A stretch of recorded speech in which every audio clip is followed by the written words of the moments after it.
सम्मानीय सभामुख महोदय, नेपालको राजनीतिक इतिहासमा सम्भवतः हामीले आजसम्म यो कुरा सुनेको छैनौँ कि खेलकुद मैदानको लागि आन्दोलन भयो भनेर। तर जनकपुर धाममा धेरै चाँडै हामी खेलकुद मैदानको लागि आन्दोलन गर्दैछौँ।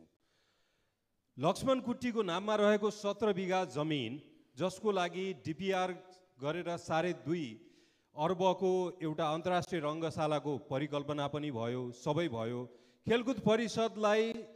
खेलकुद परिषदले गुठी संस्थानलाई वार्षिक 9 लाख रुपियाँ तिर्थ्यो। त्यसको लागि हामीले अहिलेसम्म 4 करोड रुपियाँ खर्च पनि गरिसकेको थियौँ।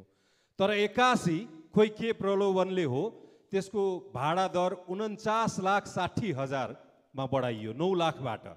यसमा पक्कै पनि समृद्ध बिचौलिया, समृद्ध दलाल छिरे जस्तो छ।